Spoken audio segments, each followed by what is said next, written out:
Hola, ¿cómo les va? Me agarran acá jugando al Paint. Quería contarles que la semana pasada estuvimos participando en un coloquio sobre temas económicos y políticos en América Latina. Pueden acceder al video completo a través de nuestra página de Facebook, pero acá les vamos a dejar solamente una selección de algunas de nuestras intervenciones debido a que la charla duró más de 2 horas y media y es posible que un video tan largo en YouTube no lo vea absolutamente nadie. Queremos mandarle también un gran abrazo a Luis David Fernández, que fue quien nos invitó, a quien no conocíamos y nos sorprendió verdaderamente la formación y la trayectoria que tiene. No solamente tiene una trayectoria académica impresionante que va desde la UBA hasta Oxford, sino que además nos alegró mucho darnos cuenta de que teníamos muchas coincidencias en algunas cuestiones políticas. Así que le mandamos un gran saludo a Luis David y los dejo con el video. Y además finalmente le van a conocer la cara a Julián, que es la otra persona que hace este canal junto conmigo y que por razones que los científicos todavía están tratando de determinar, no ha aparecido en ninguno de los videos. Ante todo, buenas noches a todos, darles las buenas noches. Si bien somos los dos de Argentina, aclarar esto, yo en este momento estoy en Barcelona. Aquí son la 1:15 de la mañana ya. Darle las gracias a Leviatán y a Luis David, de parte de nosotros dos, que somos el fundido, y al doctor Béjar por esta intervención muy esclarecedora que acaba de dar. Bueno, en el contexto de este ascenso de una nueva cultura del liberalismo, yo me quedé pensando en muchas de las cosas que mencionó Luis David, ¿no?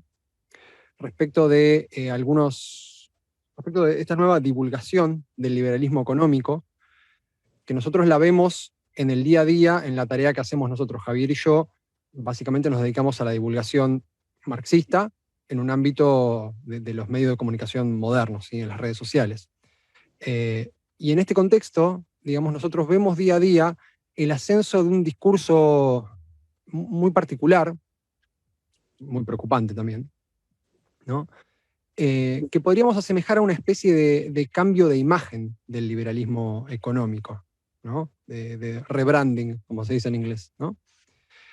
Nosotros lo vemos día a día en nuestra tarea y por eso es que queríamos abordar nuestra intervención en este coloquio desde esta perspectiva, ¿no? Desde la perspectiva de la divulgación y en qué consiste esta divulgación del liberalismo económico que nosotros vemos en el día a día. Básicamente estamos asistiendo en tiempo real a la consolidación de un discurso que presenta al liberalismo económico y a toda la cultura asociada con el liberalismo económico como elementos aparentemente transgresores en el panorama político. Este discurso lo lleva adelante una serie de divulgadores que han adquirido recientemente gran popularidad. Luis mencionó a varios de ellos, lamentablemente muchos argentinos. Estamos hablando de Javier Milei, de Gloria Álvarez, bueno, Axel Kaiser es chileno, ahora se me escapan un par más, Spert, etcétera, etcétera, ¿no? Vemos nosotros, desde nuestra tarea, un producto muy bien pensado, enfocado tanto a trabajadores en edad adulta como a jóvenes en edad universitaria e inclusive en edad escolar, que promueve las ideas liberales con una serie de trucos discursivos, y parte de nuestro trabajo de divulgación consiste en hacer el análisis de estos trucos discursivos en la medida de lo posible, revelarlos como lo que son. Encontramos en el discurso de este liberalismo económico moderno, ¿no? Recauchutado, encontramos, por ejemplo, la amalgama del capitalismo y el liberalismo como una misma idea intercambiable. Javier Milei, por ejemplo, hace énfasis en esto en sus discursos.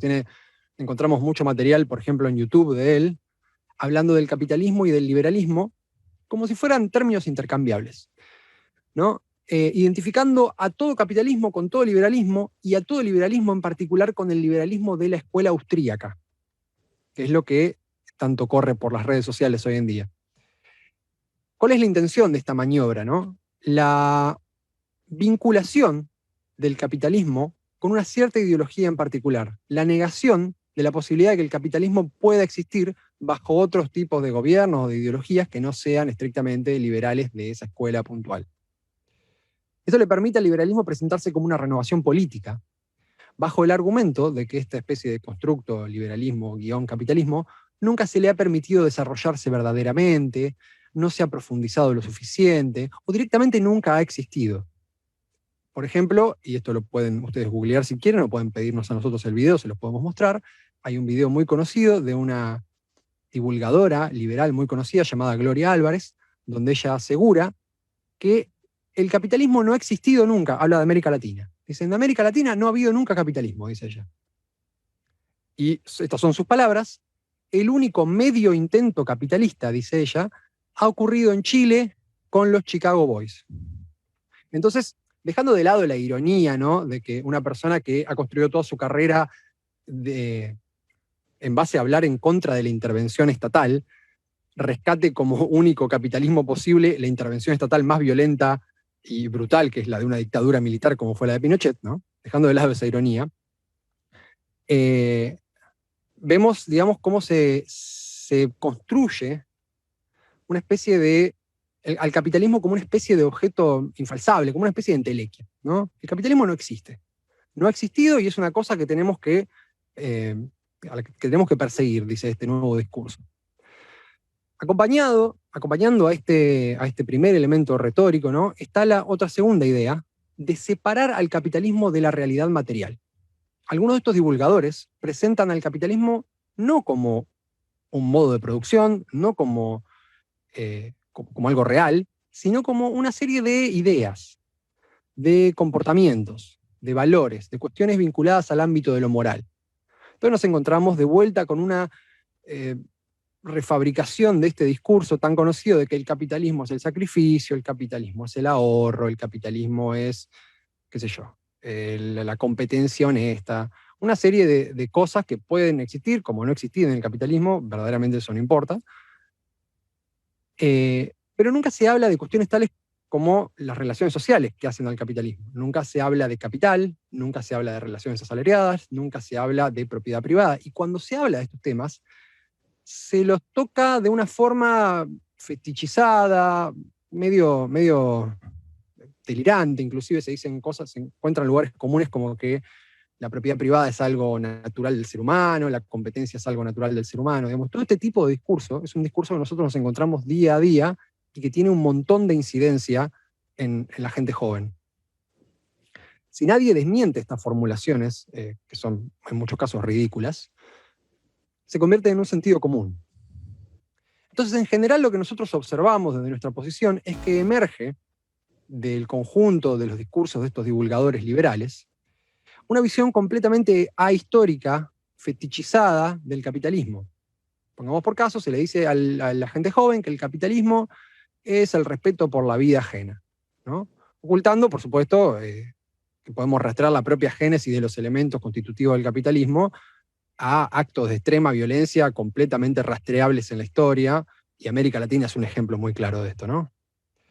Y como complemento de este borrado de la definición de capitalismo, que es parte de este discurso liberal, nos encontramos con un borrado de todo aquello que es lo contrario al capitalismo.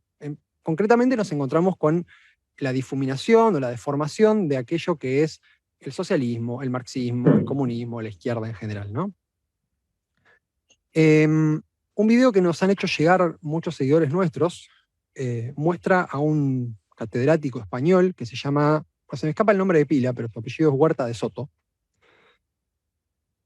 Lo muestra en una clase, es un señor que tiene doctorados y maestrías y un académico muy, muy respetado, ¿no?, diciendo a una serie de jóvenes cómo la causa de la caída del Imperio Romano de Occidente fue el socialismo y la práctica de políticas socialistas.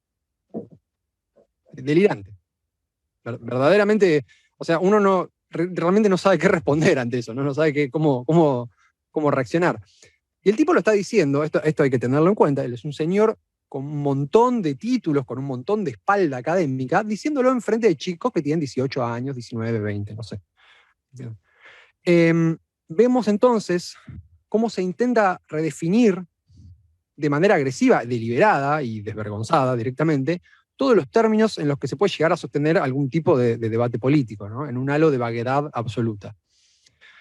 Otros recursos habituales que encontramos son la toma de datos fuera de contexto. Por ejemplo, nosotros somos de Argentina. En Argentina es muy común escuchar un sentido común instalado concretamente por el discurso liberal de que Argentina alguna vez fue una potencia mundial o tuvo la posibilidad de ser una potencia mundial, una cosa que está inventada de datos tomados fuera de contexto. Apelaciones a entelequias, tales como el libre mercado, por ejemplo, o el borrado del propio rol del capitalismo en la historia, ¿no? Directamente el borrado de aquello que constituye la fundamentación histórica del capitalismo, que es la violencia extrema con la cual se crea y con la cual se sustenta día a día. Toda esta vaguedad, perdón, es lo que le permite al liberalismo, a este nuevo liberalismo económico y a este nuevo discurso, posicionarse como un elemento supuestamente de ruptura. Le permite adoptar una estética revolucionaria. Esto es muy importante tenerlo en cuenta para poder luego combatirlo, llegado el caso, porque se ve que en los jóvenes el discurso es que, bueno, no en todos, pero en muchos jóvenes se ve que el discurso es que el liberalismo es la oposición a cualquier tipo de gobierno, a cualquier tipo de Estado, ¿no? De repente todos los gobiernos habido y por haber son socialistas, son comunistas. En nuestro país nos encontramos con formulaciones ridículas, ¿no? A Mauricio Macri muchos de estos liberales libertarios lo llaman socialista, ¿no? A cualquier peronista lo llaman socialista.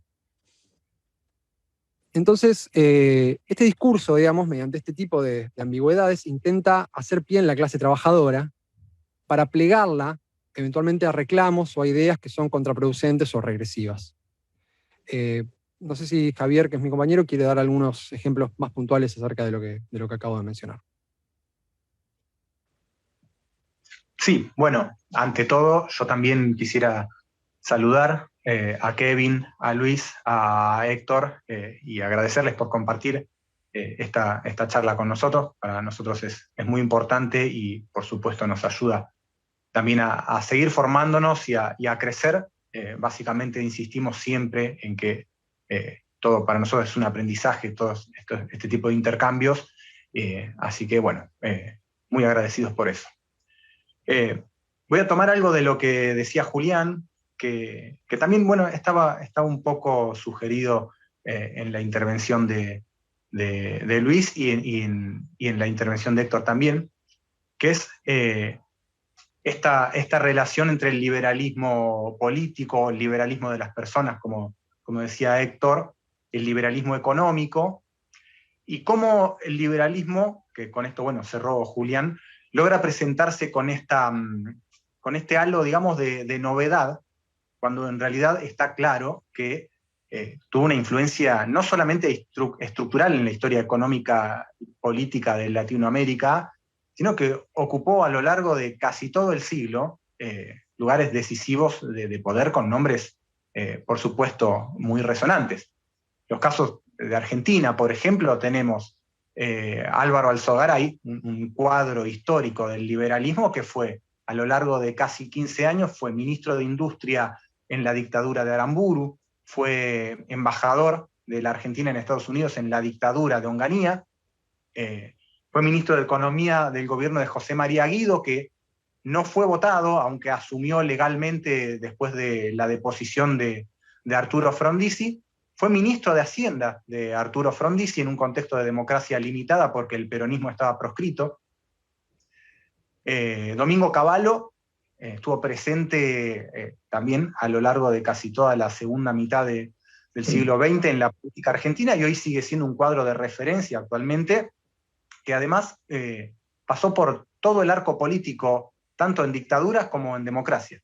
Fue ministro de Desarrollo de Córdoba en el año 69 y el 70, en la dictadura de Onganía. Fue también vicepresidente del Banco Provincia de Córdoba, de la provincia de Córdoba, durante el gobierno dictatorial de Lanusse, subsecretario del Ministerio del Interior durante la dictadura bajo el gobierno de Viola, ya en el año 81.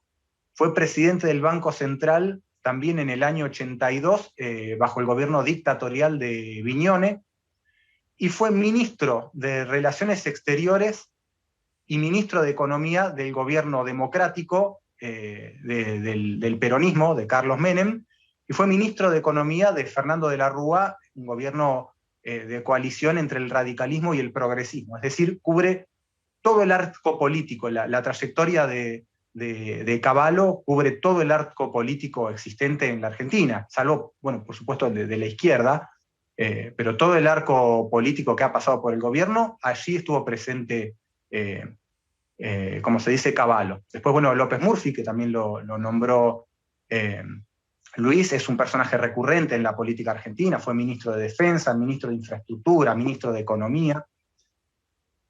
Y hay una cuestión con respecto a esto, que es no ver a estos periodos de manera absoluta. Es decir, no es que cuando estos personajes no estuvieron en el poder hubo una política no liberal.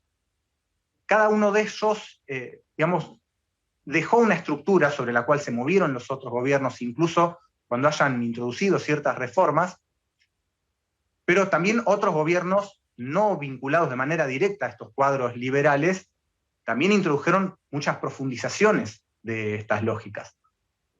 Estas reformas incluso pueden haber tenido ciertos periodos de mejora de los índices en general, salario, productividad, superávit fiscal y comercial, etc. Pero históricamente, cuando los vemos históricamente, estos periodos de mejora no recuperan ni compensan las tendencias históricas. Y cuando se agotan las estructuras de acumulación que sustentan estos periodos de bonanza, llegan incluso a revertir las orientaciones políticas de los gobiernos. O sea, los gobiernos que en algún momento tienen políticas relativamente progresistas son los mismos que terminan aplicando terribles ajustes asesorados o directamente con la participación como funcionarios de estos cuadros liberales. En el último ciclo progresista de la Argentina, por ejemplo, la caída de la tasa de ganancia, de la masa de ganancia, la profundización del déficit fiscal, la destrucción del salario por la inflación, entre otras cosas, fue acompañada de manera muy proporcional por un recrudecimiento represivo muy, muy tremendo. Entonces, tenemos que el saldo histórico, ¿sí?, de esta especie de esquema de recuperación progresista, gobierno liberal, recuperación progresista, gobierno liberal, el saldo histórico para la clase trabajadora, para las clases populares, es siempre negativo. Uno ve índices que dan cuenta de 40 años o más de caída del salario y de las condiciones de vida en general. La masa salarial fluctúa sin crecer nunca, y a la par de esto, de que se degradan las condiciones de vida de las clases populares y de las clases trabajadoras, tenemos un aumento significativo de la masa de ganancia, ¿sí?, del beneficio capitalista, que incluso tomando en cuenta las caídas de las crisis del 89, del 2001, del 2008, que fueron sustantivas verdaderamente, incluso tomando en cuenta esas caídas, tienen un saldo positivo a mediano y sobre todo a largo plazo. Este saldo positivo más o menos permanente, de todas formas, no significa que el capitalismo en Argentina goce de buena salud, porque la propia estructura de que provoca esta tendencia a la crisis permanente se acentúa y se acelera y ofrece cada vez más un margen menor de recuperación.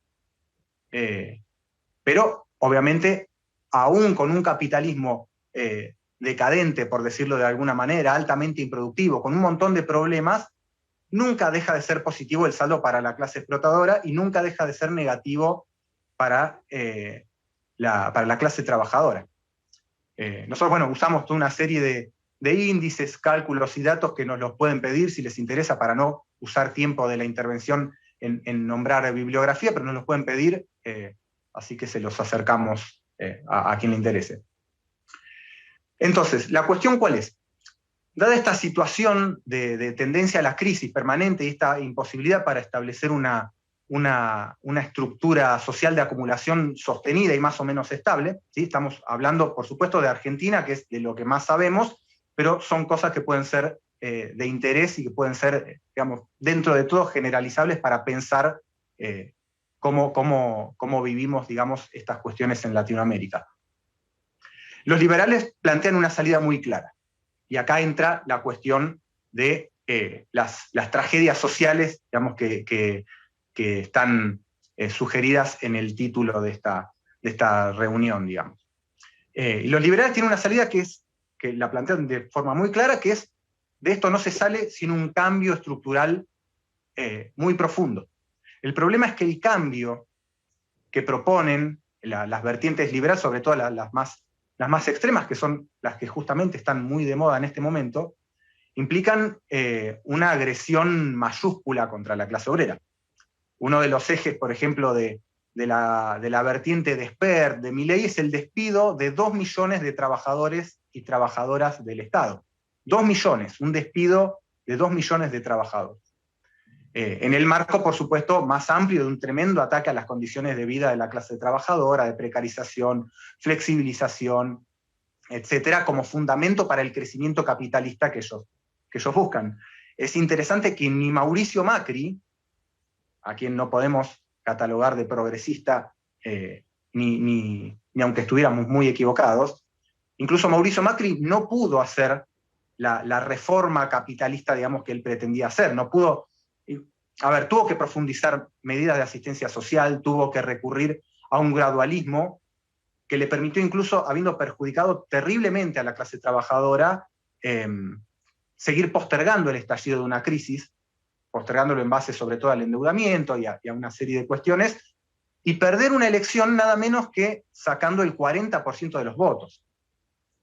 Es decir, si después de los estragos que provocó su gobierno sobre la Argentina, el tipo pierde, pero saca el 40% de los votos, yo casi diría que ganó. De todas formas, el fracaso de Macri de no haber podido hacer una reforma profunda del capitalismo argentino implica también la vigencia de estas propuestas más extremas del liberalismo contemporáneo. Casi parece que se acentúa en el sentido común la necesidad de recurrir a un shock de medidas liberales para sacar al país de la situación en la que está. Y hay que decir que el trabajo que están haciendo los liberales en términos de divulgación y de inserción entre la gente la verdad que es impecable, implacable y exitoso, ¿sí? Están instalando sentidos comunes absolutamente retrógrados, tanto en cuestiones económicas como en las cuestiones políticas, sociales, de género, culturales, laborales, etc. Y tenemos que pensar muy atentamente qué tarea nos pone delante esta situación. Gente como Agustín Laje, como Javier Milei o Axel Kaiser, entre bastantes jóvenes, sí tiene un poder de convocatoria, ¿no? Y la gente se ha creado un relato sobre la Argentina de que es socialista. Y la verdad es que asocian al peronismo literalmente con el socialismo, o sea, tal cual. Bueno, lo primero, una observación respecto de esto que mencionabas al principio sobre el peronismo, ¿no? El peronismo es un fenómeno muy, muy, muy particular de Argentina, que no hace falta describir, pero esta idea que se ha instalado, esta especie de sentido común que se ha instalado y que trata de instalar todos los días este nuevo discurso liberal de que el peronismo es socialista, digamos, nunca hay que perder la oportunidad de decir que es una barrabasada sin ningún tipo de fundamento. En lo teórico, nadie que haya leído a Juan Domingo Perón puede decir que Perón era marxista, porque Perón era un antimarxista acérrimo. Bueno, y en lo práctico, digamos, en la historia del peronismo empezó con persecuciones a laboristas, con descabezamiento de gremios y con torturas a militantes comunistas, y se ha extendido a lo largo de la historia hasta asesinatos recientes de militantes socialistas, trotskistas, de izquierda en general, ¿no? Bueno, hay que... bueno, yo si Javier no tiene nada que decir, tengo una idea ahí en la cabeza. Hay que hacer tal vez una diferenciación. Es obvio que lo que llega más lejos, por ahí lo que llega a Perú, es obviamente lo que más choca, ¿no? Vos estás mencionando el caso particular de Javier Milei. O sea, yo he visto debates donde aparecen liberales argentinos en situaciones más o menos formales de debate, ¿no? Javier Milei en particular es un caso muy especial, ¿no? No es coincidencia que un personaje de ese estilo vaya a televisión, como les decís, televisión basura, ¿no? Que vaya a una televisión o a medios de comunicación de muy amplia llegada. Es un tipo que inclusive tuvo un teatro de revista, ¿no? No sé si vos te acordás, Javier. O sea, digamos, no es coincidencia que él se mueva por esas zonas. La tarea de divulgación de él consiste en hacer eso. Yo creo que el tipo, acá me voy a meter en una observación personal, yo creo que el tipo no está loco como se lo muestra, es un personaje que el tipo claramente hace, y cómo reacciona la intelectualidad argentina ante esto, es difícil decir. Sí, lo que sí se puede decir, lo que sí podemos decir nosotros desde nuestra posición, es que lamentablemente esto tiene un montón de llegada entre la gente, ¿sí? Al trabajador común, a los jóvenes, y eso es como mínimo preocupante. Obviamente, como bien señalás vos, digamos, obviamente ante la bajada a tierra de este discurso, ¿sí? Ante el decirle, no, pará, ¿qué estás diciendo? ¿No? Y ante el intento de una refutación de este discurso, se cae todo el andamiaje de lo que dicen. Nosotros tenemos en nuestro canal, tenemos un video donde tomamos un breve fragmento de otro de estos divulgadores que se llama, no me acuerdo el nombre, Javier, el nombre de pila, pero el apellido es Krause. ¿No? Y ahí lo vemos al tipo hablando de la teoría del valor trabajo, ¿no? De cuestiones en un ámbito académico en este caso, pero haciendo lo que vos señalás, digamos, hablando de cuestiones teóricas realmente de manera muy, muy cuestionable, muy cuestionable, apelando a deformaciones muy burdas para cualquiera que haya, yo siempre lo digo, no para cualquiera que sea un estudioso del marxismo, ni del comunismo, ni del socialismo, no, para cualquiera que haya abierto el Capital, ¿sí? Para cualquiera que haya abierto el Manifiesto Comunista. Así que, no sé si vos, Javi, querés agregar algo a esto. Sí, yo agregaría una cosita, una reflexión acerca de esto, por ahí que excede un poquito la pregunta, pero parte de esto, que es, bueno, cómo encuentra tanto asidero, ¿sí? Un payaso como Javier Milei, sobre todo, pero ¿por qué se insertan, digamos, de esta manera tan implacable en todo un sector de la población este tipo de discursos, aun cuando, como decía Julián, son relativamente inviables en sus términos más extremos en la práctica, que de alguna manera, en todo caso, también cumplen el rol de hacer parecer a las políticas que sí son viables, como por ejemplo las políticas nefastas que llevó adelante el gobierno de Macri, como más moderadas, porque al lado de experto de Milei, Macri parece moderado, de hecho ellos, justamente como se decía hoy, les dicen socialistas. Pero hay una cuestión más profunda, tal vez ahí disentimos un poco con lo que planteó el profesor Béjar sobre la independencia, digamos, de lo político respecto de lo económico. Nosotros creemos que todo esto tiene un sentido, digamos, desde el punto de vista de lo que son las necesidades estructurales del capitalismo, bueno, en nuestro caso en Argentina, pero del capitalismo en su expresión nacional en cada momento puntual. En nuestro caso hay que reconocer que estas ideas ganan terreno en la medida en la que lo pierden otro tipo de ideas y sentidos comunes. Esto es una obviedad absoluta, pero hay que mirarlo con atención. Por un lado tenemos un retroceso muy evidente del progresismo. Sin explicar eso es difícil también entender cómo llega a la escena política de una manera tan impactante este tipo de liberalismo, incluso cómo el propio macrismo y cómo esta derecha, digamos, se llega a consolidar habiendo estado durante mucho tiempo muy, muy desmembrada. Y cómo no solo, incluso hasta la política, digamos, invade todo lo que es la televisión basura. En los programas de Chimento se hablan de política, en los programas de política se habla de políticas en términos muy chimenteros. De alguna manera el discurso político invadió mucho la cotidianidad en los medios. Pero lo cierto es que para nosotros eso tiene una explicación más estructural.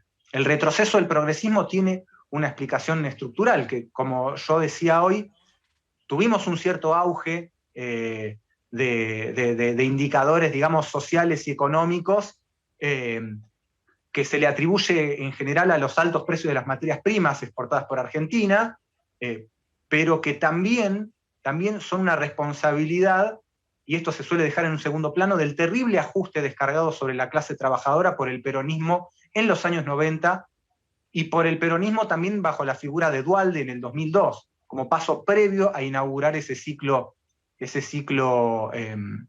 progresista. ¿Sí? Por eso decía hoy que no se pueden contraponer de una manera tan directa. ¿Sí? Y este auge duró lo que duraron las condiciones económicas que lo sostenían. Para reducirlo a un ejemplo ilustrativo, el kirchnerismo en el 2011 ganaba con el 54% de los votos, con un discurso de derechos humanos, de la militancia en las calles, mientras los derechos humanos, por supuesto, se violaban de distintas maneras bajo su propio gobierno provincial y nacional, y la represión y las agresiones a la militancia sindical y territorial estaban cada vez más cruentas. Referentes asesinados como Mariano Ferreira, Mario López y Roberto López, Aníbal Verón y otra cantidad de casos. Y en el 2013 sacaba solamente el 23% de los votos. Para el 2015 ya no quedaba nada del discurso progresista, militante, setentista de derechos humanos, sino que todo eso se fue descartando en favor a referencias simbólicas más de un perfil ciudadano, liberal, republicano. ¿Sí? Ahí se ve probablemente el puente también que empieza a habilitar los sentidos comunes liberales, más allá de los más extremos, como lo de Milei y Expert, como los más adecuados, digamos, para pensar la política. ¿Sí? En cuanto a la izquierda, bueno, obviamente hay una tendencia al electoralismo, una serie de críticas que nosotros tenemos que convierten a la izquierda revolucionaria en realidad en una izquierda del sistema, que estanca, digamos, a la izquierda en su performance electoral y la neutraliza en sus capacidades militantes, lo cual también aporta a que no haya un discurso que se contraponga a todo esto. Pero para nosotros, digamos, el desarrollo del capitalismo está mucho más determinado por las necesidades del capital que por, no voy a decir conspiraciones, pero que por maniobras, digamos, estrictamente políticas. ¿Sí? O sea, las pujas políticas en todo caso existen. Hay distintas formas, distintas corrientes políticas que van a estar combatiendo, digamos, por hacerse del poder y del gobierno, pero que de alguna manera por lo que están pujando es por alternarse en el Estado capitalista y por ser quien en el momento que sea necesario poder reproducir, relanzar, potenciar, estabilizar la acumulación capitalista. Entonces, la cuestión acá es cómo enfrentamos esto. Si es el progresismo el antagonista de la derecha, si es el reformismo el antagonista del liberalismo, si es el keynesianismo, la síntesis neoclásico keynesiana, lo antagónico del liberalismo, y nosotros francamente creemos que no, porque para nosotros son las variantes liberal y la variante progresista, que además no son excluyentes entre sí, son propias del sistema capitalista, que tiene sus propias lógicas, y lo vemos en la realidad, digamos. El crecimiento de la población sobrante, de la tasa de explotación, la degradación de las condiciones de vida, que nombraba en mi primera intervención, se dio entre los gobiernos progresistas y en los liberales. Entonces, la alternancia, digamos, entre capitalismo, entre liberalismo y reformismo, liberalismo y progresismo es engañosa, hace parecer que son opuestas cosas que son complementarias. ¿Sí? Incluso ni siquiera se pueden separar en sus propias políticas, porque uno podría pensar qué tienen de progresistas las políticas extractivistas y reprimarizadoras de los gobiernos progresistas de Latinoamérica, que tanto daño a la vida humana y natural han hecho, ¿no? Los gobiernos progresistas, de alguna manera, son los que aparecen cuando la clase obrera o las clases trabajadoras, las clases populares, no dan más del ajuste, del ajuste propinado, digamos, por las necesidades del capitalismo.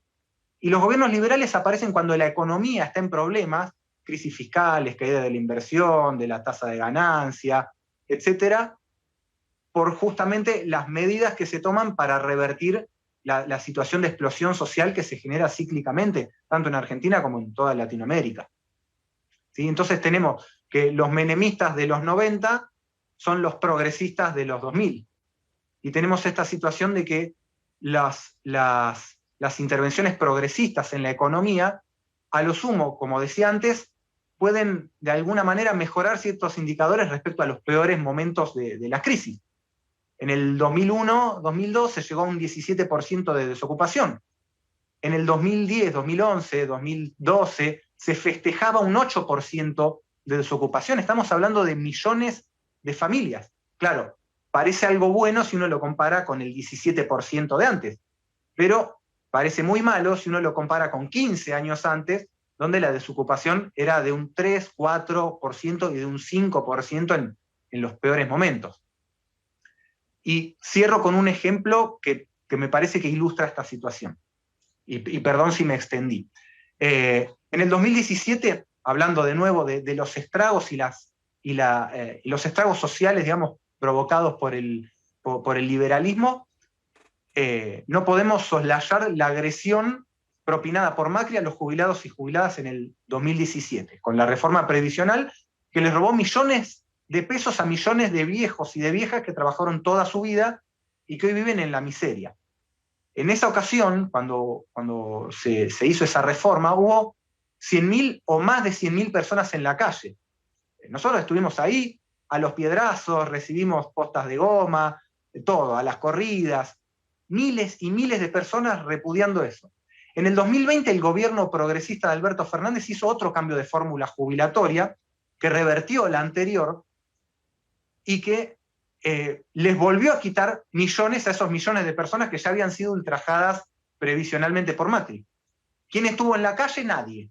Porque los sindicatos y las organizaciones afines al progresismo se ocuparon de que nadie estuviera en la calle. Recordemos que el propio Alberto Fernández explicó que las jubilaciones y pensiones y las, ¿cómo se dice?, las asignaciones, si se indexaban por la fórmula previsional que había impuesto Macri, iban a tener que aumentar en un 70%, porque la inflación había sido muchísimo más de la que había calculado Macri, ¿sí?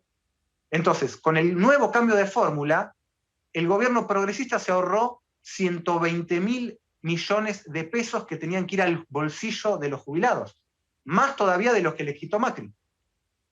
Entonces, ¿quién se ocupó de que no hubiera nadie en la calle? Estamos hablando de antes de la cuarentena, no había pandemia, no había nada. ¿Quién se ocupó de eso? La noción de que estábamos en el marco de un gobierno progresista que venía a revertir la mala política de Macri. Y el tema es, para concluir, que no existen salidas progresistas a las crisis capitalistas. La única forma de relanzar la acumulación capitalista es sobre agresiones terribles a la clase trabajadora. Y es así el capitalismo. No se trata de una postura extremista ni nada parecido. Por eso, para nosotros lo opuesto al liberalismo no es el progresismo, porque los dos son expresiones políticas del capital. Para exponerse al liberalismo hay que oponerse al capital en su conjunto. Y ese es un poco el mensaje que tratamos de dar en nuestras intervenciones y en nuestras discusiones. Así que, bueno, perdón por la extensión, pero no quería quedarme sin decir esto. ¿Qué rol tiene efectivamente, o sea, su clase capitalista nacional con respecto al modelo económico, ¿no? Si efectivamente ha existido una intención nuevamente de enrumbar a su economía a un proceso modernizador, no necesariamente sustitución de importaciones, pero no simple y llanamente de un modelo primario exportador, que es el que predomina en América Latina. Y segundo, bueno, esta pregunta puede parecer un poco, bueno, esta pregunta es, yo conversé con algunos colegas marxistas, y ellos sí me mencionan de que el peronismo a la larga es un lastre para una alternativa más fuerte en contra de esa vorágine, ¿no?, capitalista que a veces sucede en el propio Argentina. Y bueno, con lo que me comentas, en el caso de que trabajan muy bien con sindicatos, con movimientos de derechos humanos. Bueno, yo, si te parece, puedo empezar con la segunda pregunta que hiciste respecto de la apreciación del peronismo como elemento, tal vez, vos lo denominaste como un lastre, ¿no? Existe una concepción común en la izquierda, ¿no? A veces más expresada o menos expresada, de acuerdo a la corriente de izquierda que se esté hablando, el peronismo como algo que se llama bonapartismo, ¿no? Esto es digamos, una gente que media entre las clases sociales. Y finalmente, en el caso del peronismo, el peronismo tiene un programa político de colaboración de clase. Y esto no solo está muy claro en la práctica, en la historia del peronismo en la Argentina, está muy claro en la doctrina peronista. Yo siempre, cada vez que puedo, insisto sobre esto, digamos, porque el peronismo es un fenómeno muy complejo y lo que sea, pero digamos, Perón escribió sobre esto. Y fue muy, muy claro. Y finalmente lo que Perón escribió de alguna manera es lo que hacen los peronistas, por derecha, por izquierda. Entonces, sí, de alguna manera el peronismo, lo que nosotros observamos es que en los momentos de estallidos, el peronismo viene a frenar, por ejemplo, en el caso del 2001 en la Argentina, ¿no? Todo el estallido social del 2001, o una gran parte de las organizaciones, digamos, que se gestaron a partir de ahí, fueron cooptadas de alguna manera por el peronismo, y todo este estallido fue en parte amortiguado, ¿verdad? Para reorganizar el panorama político y retomar la normalidad, ¿se entiende? Entonces, si el peronismo es o no un lastre, digamos, tiene que ver con el juicio de cada persona de izquierda, pero finalmente lo que se observa es esto. No sé, Javi, si vos tenés alguna... Pregunta era, ¿cuál ha sido el rol? Si han tomado una posición o han internalizado un rol las élites capitalistas argentinas con respecto a los procesos modernizadores, ¿no? O al fin y al cabo, volver a retomar algunos procesos modernizadores de su modelo económico, porque como sabemos muy bien, Latinoamérica se caracteriza mucho por ser un país primario exportador, mucho, ¿no? Yo sé que ustedes, allá en Argentina se exporta muchos cereales, bastante soja, entre otros, y su tema agroexportador es fuerte, ¿no? Sí, bueno, de hecho, el último gran hallazgo, digamos, fracasado el pronóstico auspicioso de Vaca Muerta, que iba a ser la nueva soja, digamos, fue el tema de las megagranjas, de las megafactorías de cerdos. Que, o sea, lo que decía Julián, no solamente no hay un proyecto, estamos hablando de impulsado por el peronismo, no solamente no hay un proyecto de diversificación, sino un proyecto de reprimarización en un campo encima que es el que está asociado a la producción de esta pandemia y de otras pandemias o epidemias anteriores, que no es un campo donde se vaya a poder brindar trabajo a las masas trabajadoras, que además vendría por el pacto con China respecto a la energía nuclear, vendría a anular uno de los pocos elementos, digamos, dinámicos en la industria argentina, que es la energía nuclear, digamos, las plantas nucleares, porque la tecnología que se usa en Argentina no es complementaria con la China.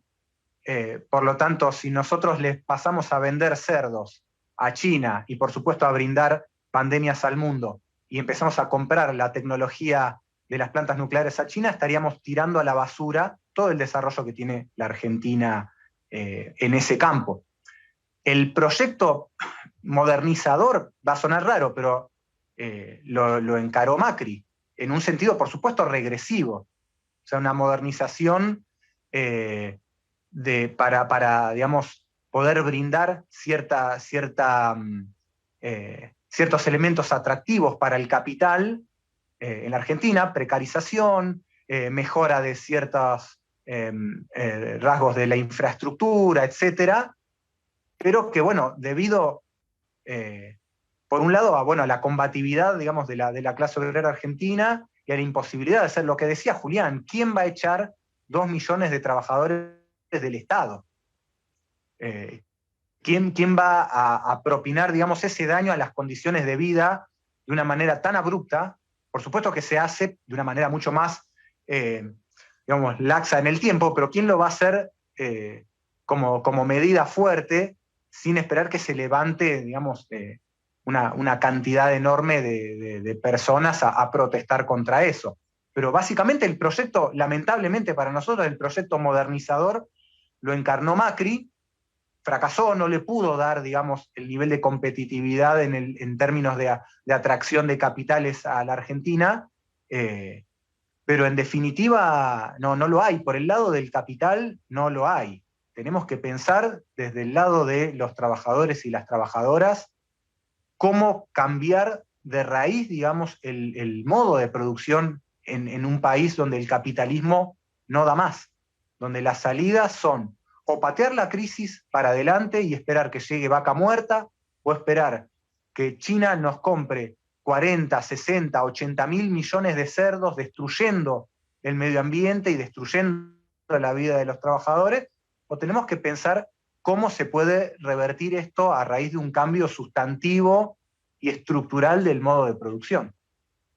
Esa sería la única salida modernizadora, si queremos darle un tinte digamos, positivo a la palabra modernización. Tal vez uno diría revolucionaria más que modernizadora, pero bueno, eso está tal vez más en cada uno.